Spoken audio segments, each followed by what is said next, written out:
April 18th, 1943, 27,000 feet above Caen, France. The oxygen mask couldn't hide Oberleutnant Ralph Hermanson's smirk as he watched the ungainly silhouettes climbing laboriously toward his formation through the crystal-clear canopy of his Focke-Wulf 190A5. The veteran ace of Jagdgeschwader 26, aged 26, studied the American fighters making their combat debut over occupied Europe. "Their armies have sent us flying milk bottles," he transmitted to his wingman, unable to suppress his laughter at the sight of the massive Republic P-47 Thunderbolts struggling for altitude. Below them, 16 P-47C Thunderbolts of the 4th Fighter Group lumbered upward in tight formation, their 2,000 horsepower Pratt & Whitney R2800 double Wasp engines straining against their 7-ton weight. To German pilots accustomed to the sleek Spitfires and nimble Soviet fighters, these corpulent American machines appeared almost comical. Barrel-shaped fuselages topped with greenhouse canopies, wings that seemed too small for their massive bodies, propellers that dwarfed anything in the Luftwaffe inventory. What Hermanson didn't know, what none of the German pilots, circling like wolves above, could have imagined, was that they were witnessing the arrival of the weapon that would systematically destroy the Luftwaffe's fighter arm. Within 18 months, these flying milk bottles would transform from objects of derision into instruments of terror, their 850 caliber Browning machine guns becoming the most feared sound in German skies. The mathematics of destruction were already loaded in those broad wings. 3,400 rounds of ammunition, a combined rate of fire of 6,000 rounds per minute. Enough concentrated firepower to saw a Messerschmitt in half in less than 2 seconds. The transformation began that April morning when Major Donald Blakesley, commanding the 335th Fighter Squadron, spotted the German formation positioning for attack. The former Eagle Squadron veteran, who had transferred from RAF Spitfires just weeks earlier, understood what his men didn't yet know, that survival in the P-47 required abandoning everything they thought they knew about air combat. The Thunderbolt represented a radical departure from conventional fighter design philosophy. While the Germans had pursued lightweight interceptors optimized for climb and turn performance, Republic Aviation had created something unprecedented, a high-altitude juggernaut that used mass, power, and firepower to redefine the rules of aerial warfare. Among the 56 American pilots spread across the French sky that morning were men who would become legends, future aces whose names would strike fear into Luftwaffe hearts. But on April 8, 1943, they were novices in an untested machine, facing the most experienced fighter force in the world. The Germans had been fighting continuously since 1939, with veterans of Poland, France, Britain, and Russia. The Americans had been in combat for exactly 0 days. This story is about how industrial logic defeated tactical brilliance, how quantity and quality merged into overwhelming superiority, and how German pilots' laughter turned to terror as they discovered what synchronized Browning machine guns could do to an aircraft at 400 yards. The Republic P-47 Thunderbolt had emerged from a June 1940 panic.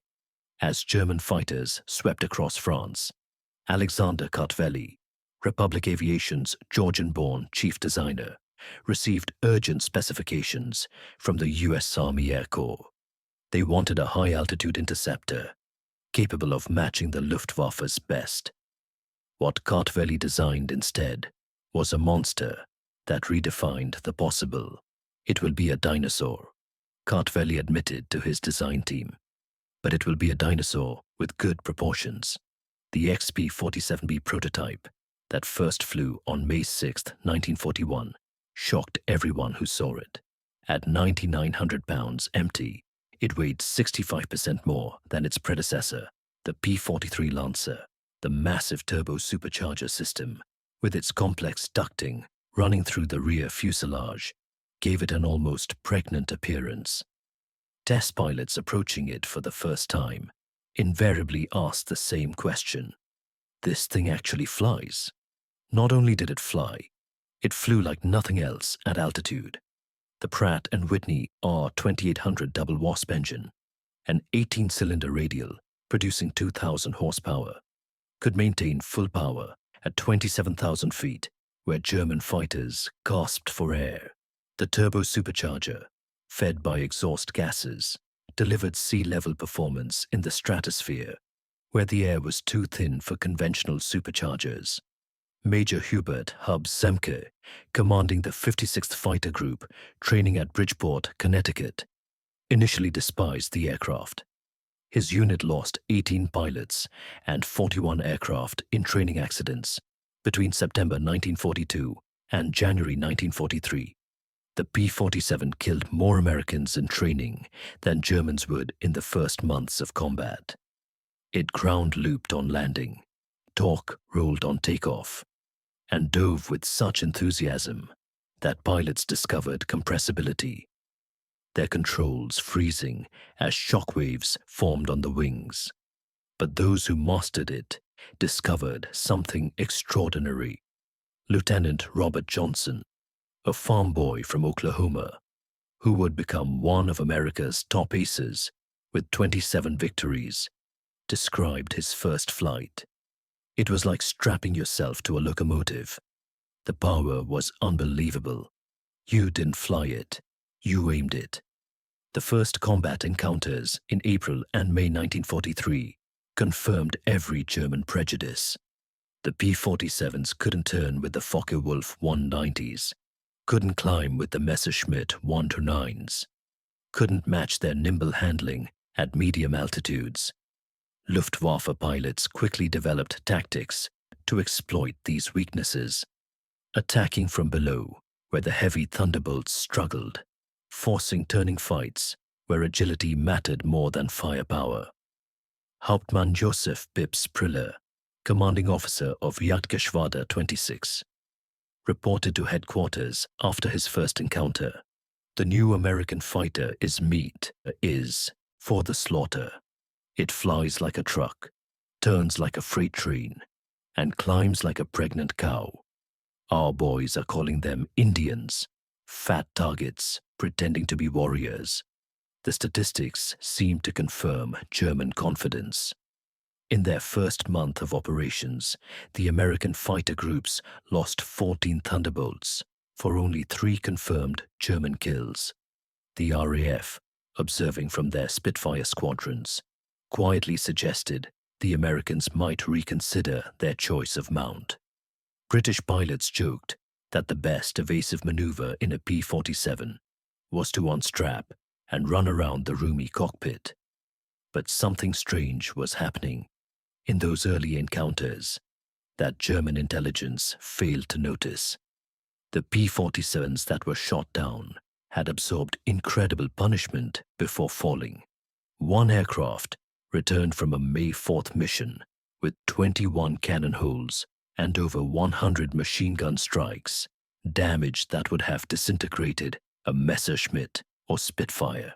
The massive radial engine, lacking vulnerable coolant systems, shrugged off hits that would have stopped a liquid-cooled fighter cold.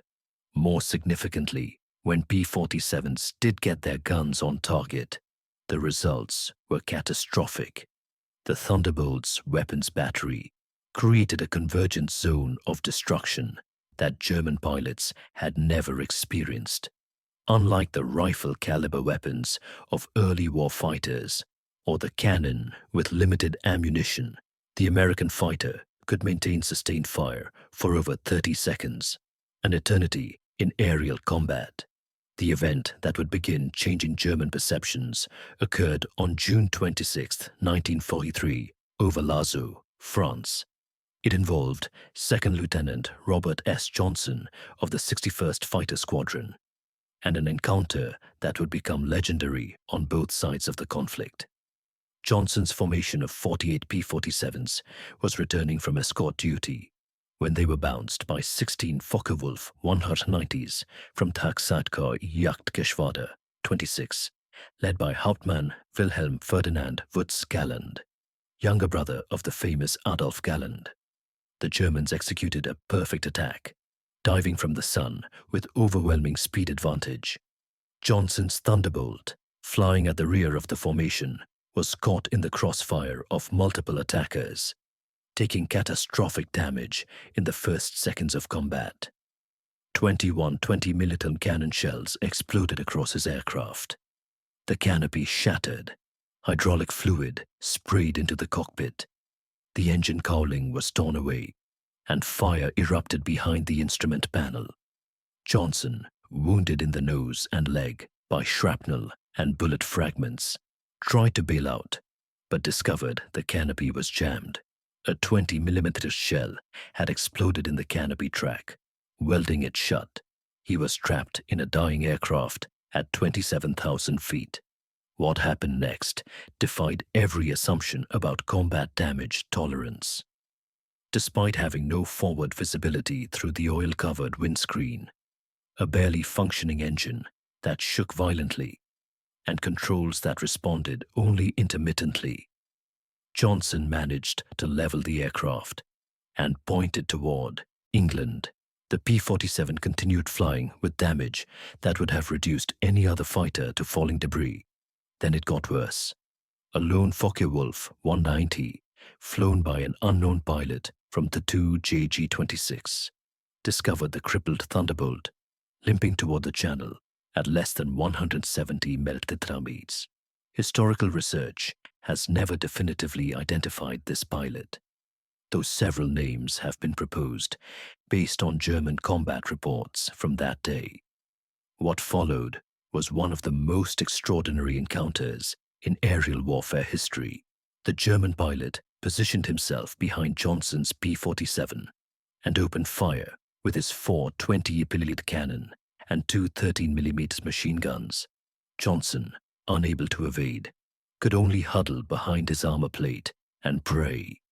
The Thunderbolt absorbed the entire cannon ammunition load.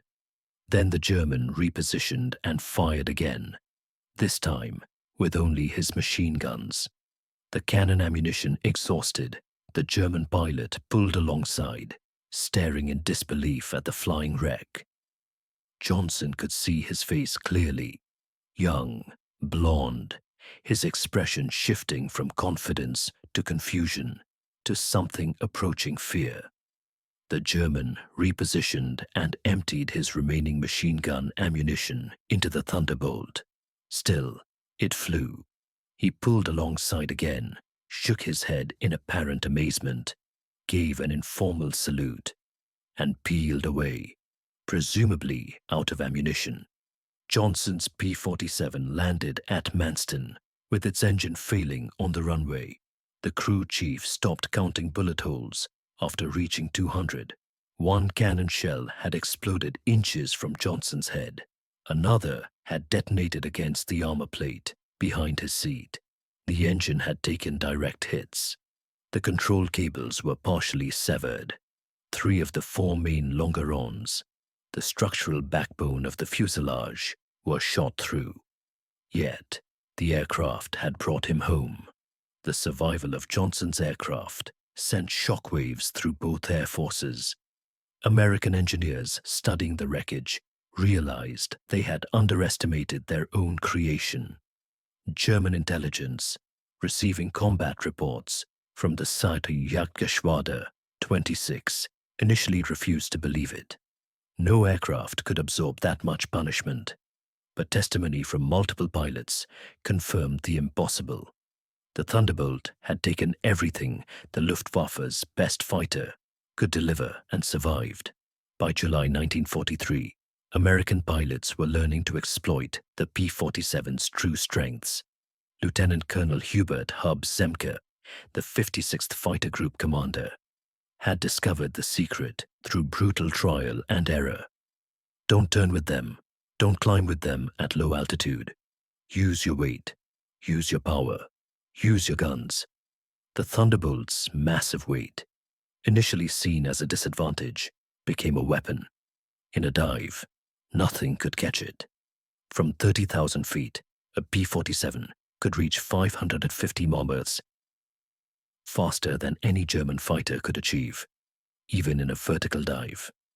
This speed could be converted to altitude in a zoom climb that left pursuing fighters helplessly behind. Captain Walter, a Bud Mahurin, who would become one of the first American aces in Europe, developed what became known as the boom and zoom tactic, though pilots called it the Thunderbolt turkey shoot. Instead of engaging in traditional dogfights, P-47 formations would climb to 30,000 feet, higher than German fighters could effectively operate. When Luftwaffe fighters appeared below, the Thunderbolts would roll inverted and dive, reaching speeds that made deflection shooting impossible for defending Germans. At the bottom of these dives, the American heavy machine guns would speak. German pilots who survived described it as facing a wall of lead. The combined firepower creating an impenetrable zone of destruction. Aircraft caught in this convergence pattern didn't just fall, they disintegrated. The true revelation of American firepower came during the August 17, 1943, dual raid on Schweinfurt and Regensburg, the deepest penetration into Germany attempted to that date. This mission would demonstrate both the P-47's limitations, its range, even with drop tanks, and its terrifying effectiveness when employed properly. Major David Schilling, leading the 62nd Fighter Squadron, encountered a formation of Messerschmitt 110 destroyer aircraft, positioning to attack B-17s with their heavy cannon and rocket armament. The twin-engine German fighters, heavily armed but less maneuverable, were the Luftwaffe's specialized bomber killers. Schilling's flight of 4 Thunderbolts rolled into their attack dive from 28,000 feet. Unteroffizier Heinrich Roth, a gunner in one of the Mi-110s who survived, later recounted in a POW interrogation. The American fighters came down like hammers from heaven. I opened fire at 800 meters, good hits. I saw them strike the fighter's wing. The P-47 didn't even wobble. Then he fired. The aircraft ahead of us simply came apart. Not shot down, destroyed. Wings separated from fuselage, tail severed. The crew compartment shredded into metal confetti. In 2 seconds, a 110 became nothing. 8 Messerschmitt 109s and 110s were destroyed in less than a minute. The German pilots had never experienced such concentrated firepower. Each P-47 carried 425 rounds per gun, 3,400 rounds total, weighing nearly 900 pounds. At convergence distance, typically set at 300 yards, all 8 guns' ballistic paths intersected in a zone roughly 6 feet in diameter. Anything in that zone faced 100 half-inch projectiles per second, each traveling at 2,900 feet per second. The ammunition itself was a revelation of American industrial capacity. While German fighters struggled with limited cannon ammunition, typically 120 to 200 rounds for a 20mm weapon, American pilots could maintain fire for over half a minute. The standard combat load mixed armor-piercing incendiary tracer, and standard ball ammunition in patterns designed to both destroy and ignite. Lieutenant Colonel Francis Gabby Gabreski, who would become the top American ace in Europe with 28 victories, described the effect. When you hit them with all 8, they don't just go down, they explode. I saw 109 literally cut in half, the tail falling one way, the nose and wings another. The pilot never knew what hit him. By September 1943, the Luftwaffe was discovering another horrifying reality about the P-47. Its performance improved dramatically with altitude while German fighters suffered. The turbo-supercharged double-wasp engine maintained its rated power output up to 30,000 feet. German fighters, relying on single-stage or two-stage mechanical superchargers, saw their performance degrade significantly above 25,000 feet.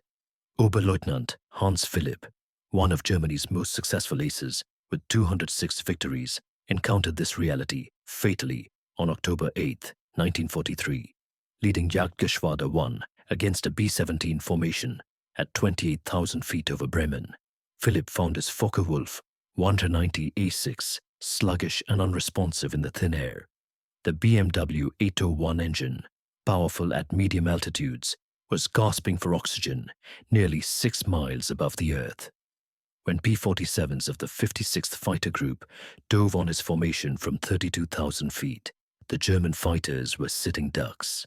Robert Johnson, now an experienced combat pilot on his way to ace status, was flying at 31,000 feet when he spotted Philipp's distinctive Focke-Wulf with its elaborate nose art. Johnson's combat report was clinical. Opened fire at 300 yards, 30-degree deflection. Observed strikes along entire fuselage. Enemy aircraft exploded. No parachute observed.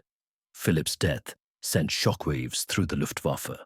If one of their best, a man who had survived over 500 combat missions on both Eastern and Western fronts, couldn't survive against the Thunderbolts, what chance did average pilots have?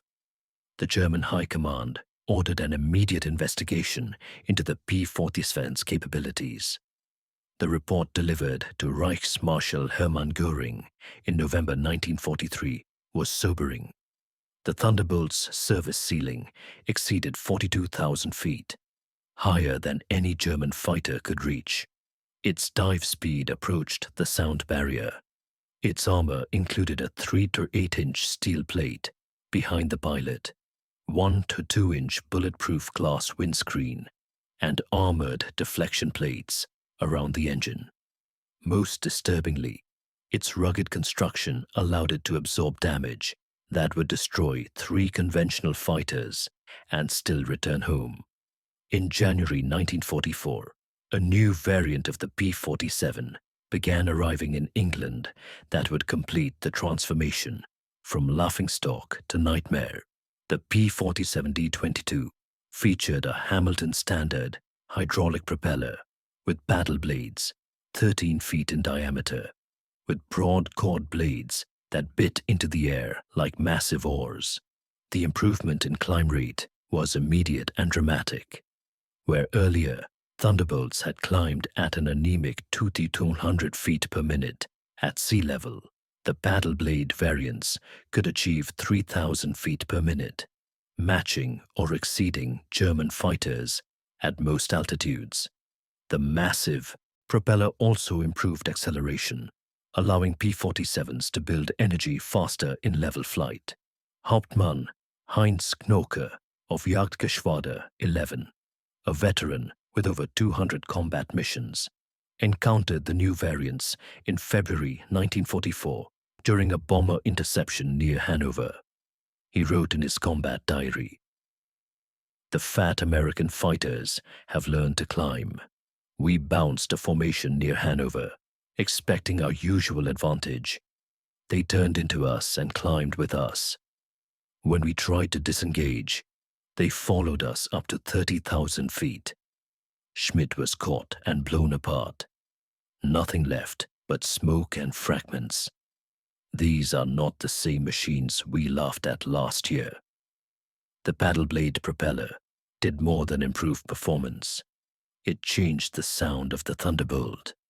The distinctive thundering roar created by the blade tips reaching supersonic speeds could be heard from miles away.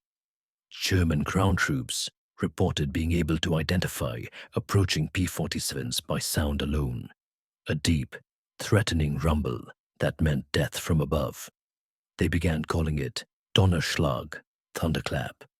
By March 1944, P-47s equipped with external fuel tanks could escort bombers deep into Germany. The standard configuration carried two 108-gallon wing tanks or a 75-gallon belly tank, extending range to over 1,000 miles. With the paddle blade propeller providing improved performance even when loaded, Thunderbolts could fight on equal terms immediately after dropping tanks. The Luftwaffe's response was to concentrate on the bombers, hoping to inflict enough losses to stop the American daylight campaign.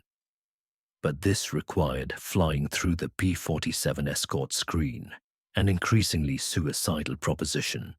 German pilots developed a grudging respect that bordered on fear for the big American fighters. Major Günther Roll, one of Germany's top aces with 275 victories, mostly on the Eastern Front, survived an encounter with P-47s on March 6, 1944, that left him badly wounded.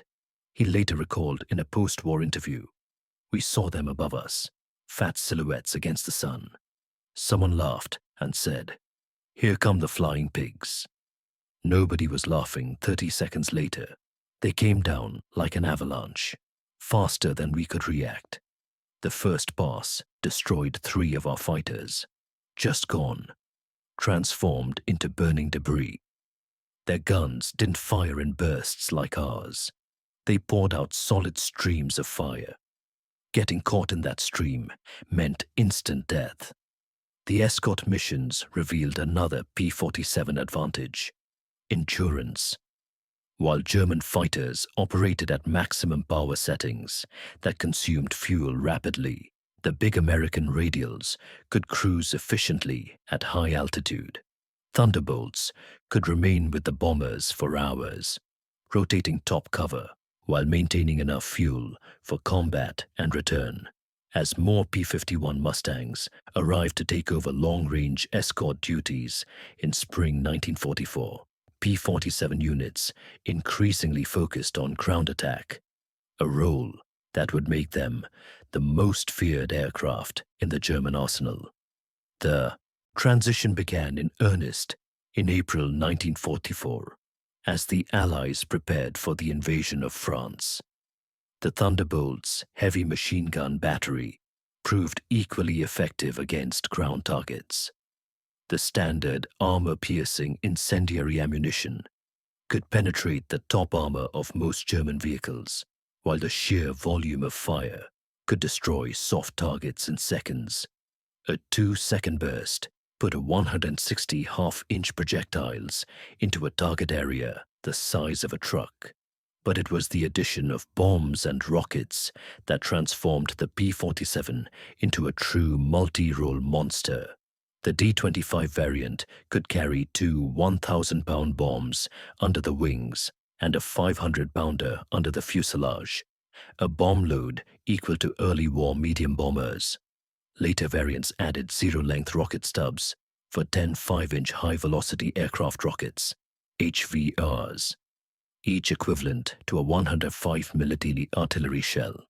Oberst Hans von Luck, commanding the 125th Panzer Grenadier Regiment during the Normandy campaign, experienced P-47 ground attacks firsthand. They came in low, so low you could see the pilots' faces. The sound was terrifying.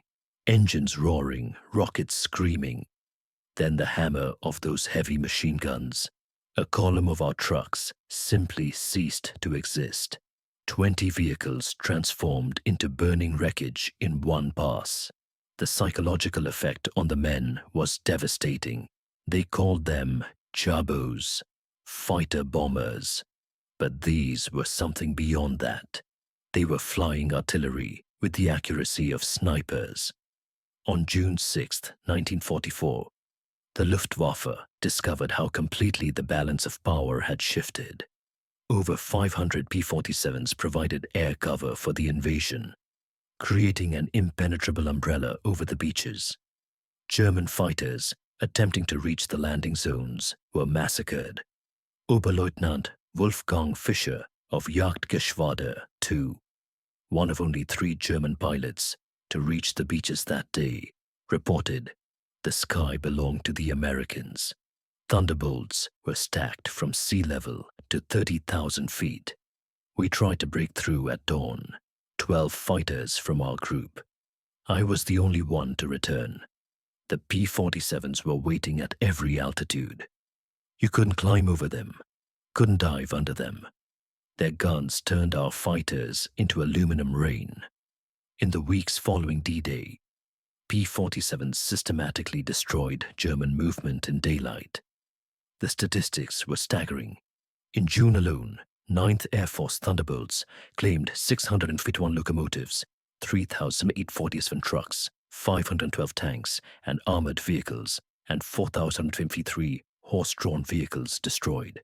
The Wehrmacht was forced to move only at night, severely hampering their ability to respond to Allied advances. The Germans tried everything to counter the Thunderbolt threat. They reinforced vehicle armor, deployed more anti-aircraft guns, developed new camouflage techniques. Nothing worked. The P-47's combination of speed, armor, and firepower made them nearly unstoppable. Even the feared 88mm flak guns struggled to track the fast-moving fighters at low altitude. While devastating Europe, the P-41 was simultaneously proving its worth in the Pacific theater. The 348th Fighter Group, operating from New Guinea, discovered that the Thunderbolt's qualities were perfectly suited to the vast distances and harsh conditions of the Pacific War. Colonel Neil Kirby, commanding the 348th, developed tactics specifically for the Pacific. On October 11, 1943, Kirby led 4 P-47s against 40 Japanese aircraft over Wewak, shooting down 6 enemy planes himself in a single mission, earning him the Medal of Honor. The Japanese, accustomed to fighting nimble but fragile American fighters, were unprepared for the P-47's combination of firepower and durability. Japanese ace Saburo Sakai, who encountered P-47s over New Guinea, later wrote, "We called them monsters. Our 20mm cannon, which could destroy a P-40 with a few hits, seemed to have no effect. I put dozens of rounds into one Thunderbolt and watched it fly away. Their return fire was terrifying, streams of heavy bullets that tore aircraft apart." The P-47, developed specifically for the Pacific, featured increased fuel capacity, with wet wings holding 93 gallons each, extending range to 2,350 miles. This variant would escort B-29s to Japan, proving that the short-legged fighter of 1943 had evolved into a true long-range weapon. Perhaps the ultimate vindication of the P-47's evolution came in its encounters with German jet fighters. The Messerschmitt Me-262, with its 540 Orlid-Storms top speed, should have been untouchable by propeller-driven fighters. But Thunderbolt pilots discovered they could catch jets in 2 situations: during takeoff and landing, when jets were most vulnerable, and in high-speed dives from altitude. On November 27, 1944, Lieutenant Colonel John C. "Red" Meyer of the 352nd Fighter Group became one of the first pilots to shoot down an Me-262 with a P-47. Diving from 28,000 feet, Meyer's Thunderbolt reached speeds approaching 500 mph, fast enough to catch the jet in level flight. The jet pilot, confident in his speed advantage, never saw the diving P-47 until Meyer's guns opened up at 400 yards. Meyer's combat report noted, "The enemy aircraft disintegrated under fire. Large pieces, including both engines, separated from the fuselage. The pilot did not escape. The concentrated fire of 8 50 caliber guns proved more effective than we anticipated against jet aircraft." By early 1945, specialized P-47M variants were deployed specifically to counter German jets and V-1 flying bombs. With water methanol injection boosting power to 2,800 horsepower and refined aerodynamics, these ultimate Thunderbolts could reach 470 mm in level flight at 30,000 feet, fast enough to intercept even jets under certain conditions. Major George Bostwick, commanding the 63rd Fighter Squadron equipped with P-47Ms, shot down 2 Me-262s in March 1945. His tactical report emphasized firepower over speed. The jets are faster, but they can't turn, and they can't take punishment. One good burst from our battery, and they come apart like they're made of paper. They have to slow down to attack bombers. That's when we get them. The ultimate demonstration of American industrial might came during Operation Bodenplatte, the Luftwaffe's desperate attempt to destroy Allied air power on January 1st, 1945. Nearly 900 German fighters, including their best remaining pilots, launched surprise attacks on Allied airfields across Belgium and the Netherlands. At Y-34 airfield near Metz, home to the 365th Fighter Group's P-47s, the attack initially succeeded. German fighters destroyed 22 Thunderbolts on the ground, along with several other aircraft. A captured German pilot brought to the command post pointed at the burning aircraft and taunted, "What do you think of that?" Major George Brooking's response became legendary throughout the 9th Air Force. He pointed to the flight line, where ground crews were already pushing damaged aircraft aside and preparing hard stands for replacements. "By tomorrow, we'll have 40 new ones. How long will it take you to replace your pilots?" The German pilot's smirk disappeared. Within 48 hours, factory-fresh P-47D-40s filled the flight line, flown in from depots in England. The Luftwaffe lost 271 aircraft and 213 pilots in Bodenplatte, including many irreplaceable instructors and squadron leaders. These losses they could never replace. The Americans lost 134 aircraft total across all attacked airfields, all replaced within a week. The numbers told the story of inevitable defeat. Republic Aviation produced 15,683 P-47s during the war, more than any other American fighter.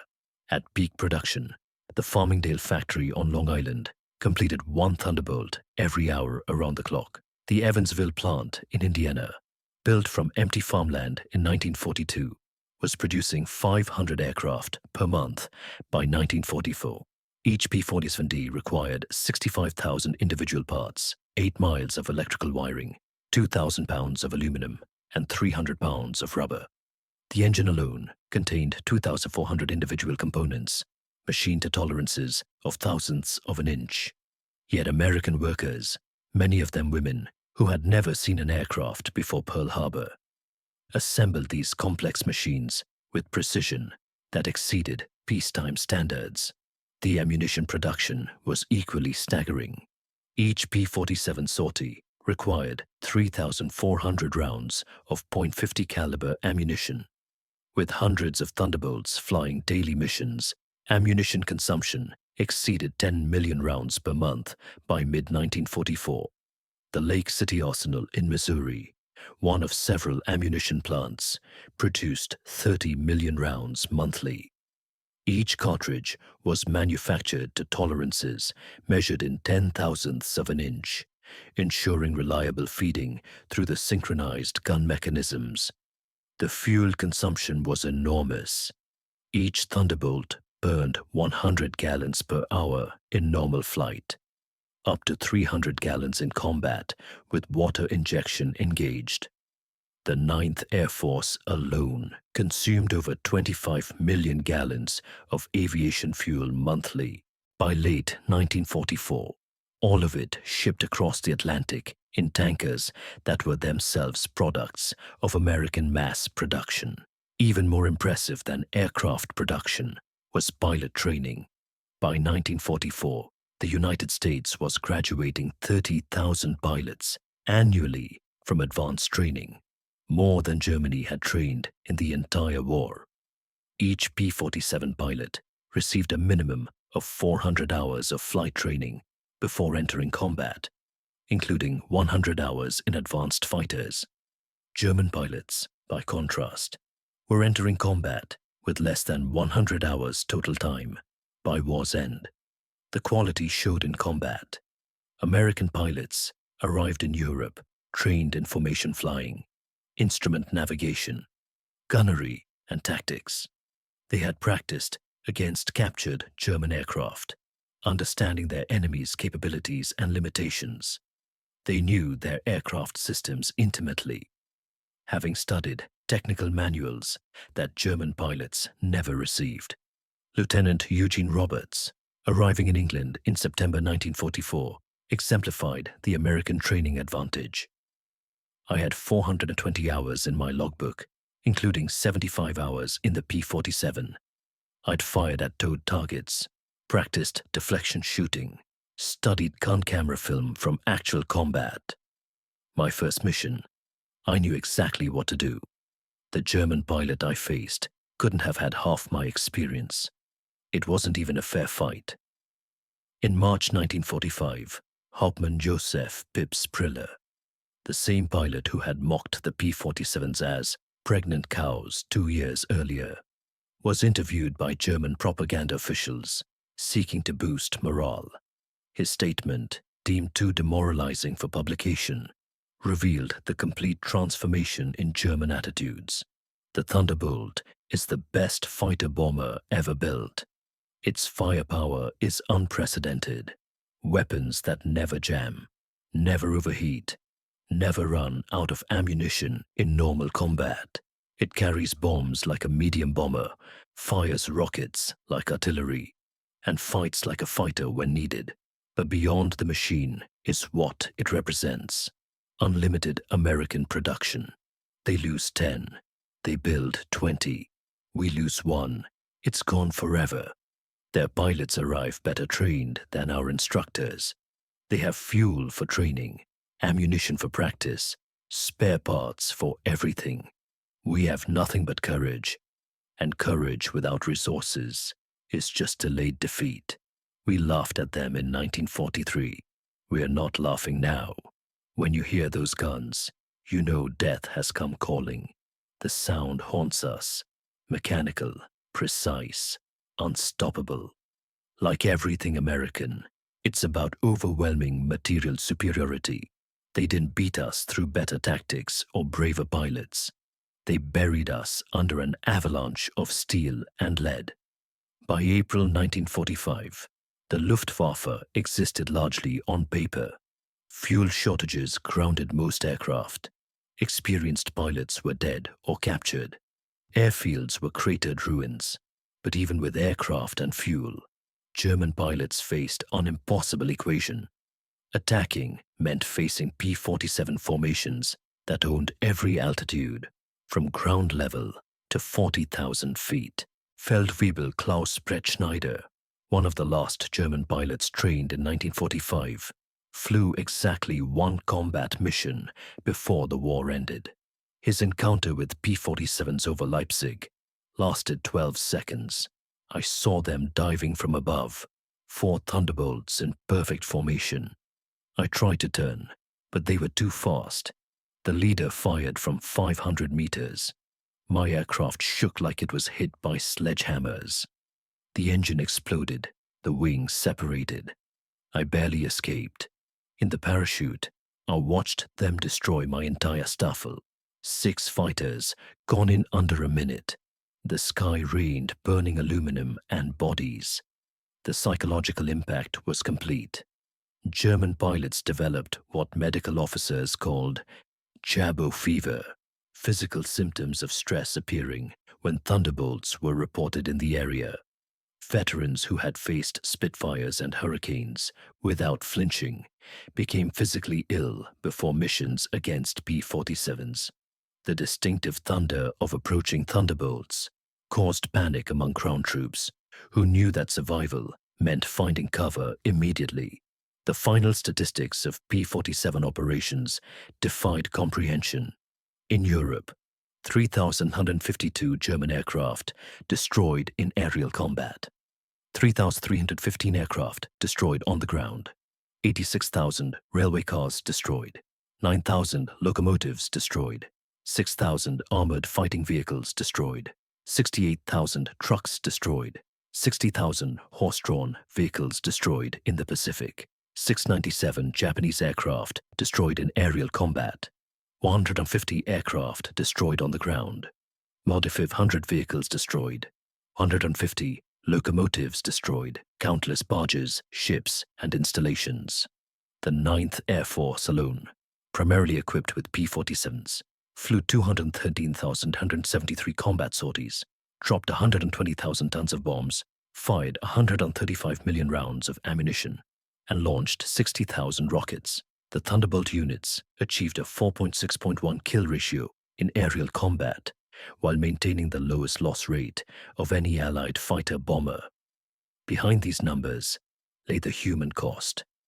The Luftwaffe lost approximately 28,000 pilots killed in combat against Western Allied forces. Many fell to the concentrated fire of American heavy machine guns. Each loss represented years of training that Germany could never replace. By war's end, the average German fighter pilot had less than 30 hours of combat experience. The average P-47 pilot had over 200. At the Luftwaffe Interrogation Center at Oberrussel, captured Allied pilots were debriefed by German intelligence. The records captured in 1945 revealed German assessments of Allied aircraft. The file on the P-47, updated continuously throughout the war, showed the complete reversal of opinion. April 1943. Large, unmaneuverable fighter, inferior to German types in all performance parameters, except dive speed. Machine gun armament insufficient against cannon-armed fighters. Assessment: minimal threat. December 1943. Exceptional high-altitude performance, extreme structural strength, firepower increasingly problematic. Pilots showing improved. Tactics: assessment: significant threat above 25,000 feet. June 1944. Dominant fighter bomber, superior to all German types above 20,000 feet. Firepower devastating against all target types. Structural strength makes shoot-down extremely difficult. Assessment: critical threat at all altitudes. March 1945. Best fighter bomber of the war. Combination of firepower, durability, and performance unmatched. Pilot quality exceptional. Assessment: unsurvivable in direct engagement. In 1985, at a reunion of German and American fighter pilots in Phoenix, Arizona, former adversaries met in peace. General Lieutenant Adolf Galland, former head of the Luftwaffe fighter arm, was asked about the P-47. His response, recorded on video, captured the complete transformation. We made a terrible mistake in 1943. We saw this big, heavy fighter and laughed. The Americans don't understand air combat, we said. They built a bomber and called it a fighter. We were the ones who didn't understand. The Americans didn't try to build a European fighter. They built an American one, designed around production, firepower, and survivability. They understood that in a war of attrition, the plane that could take punishment and deliver devastating firepower would win. They were right. The first time I flew a captured P-47 after the war, I understood everything. The power was incredible. It climbed like it was falling upward. The cockpit was comfortable, the visibility excellent, the controls precise. It was a pilot's aircraft wrapped in armor. But what really impressed me was realizing that America built over 15,000 of these complex machines while fighting a two-ocean war. Each one required an engine more complex than anything Germany produced, yet they built them faster than we could build simple fighters. That's when I knew we never had a chance. Those guns, we called them Roosevelt's piano because of the sound they made. Once you heard that sound, you never forgot it. Many of my friends heard it for the last time. The P-47 didn't just defeat the Luftwaffe, it destroyed it. The P-47's design represented American industrial philosophy perfectly. Brute force engineering backed by unlimited resources. Every component was overbuilt, overpowered, and overengineered. The wing spars could support 40,000 pounds, 3 times the aircraft's loaded weight. The engine mount could withstand 12 Cree forces. The control cables were doubled throughout with automatic backup systems. The ammunition feed system alone was a marvel of engineering. 8 separate ammunition boxes, each holding 425 rounds, fed through electric boost motors to prevent jamming during high-G maneuvers. The guns were electrically heated to prevent freezing at altitude. Each gun had its own charging mechanism and could be individually synchronized. The convergence was adjustable from 150 to 400 yards, allowing pilots to optimize for their preferred engagement range. Even after the war, some German veterans maintained that the P-47 won through quantity, not quality, that German fighters were technically superior but overwhelmed by numbers.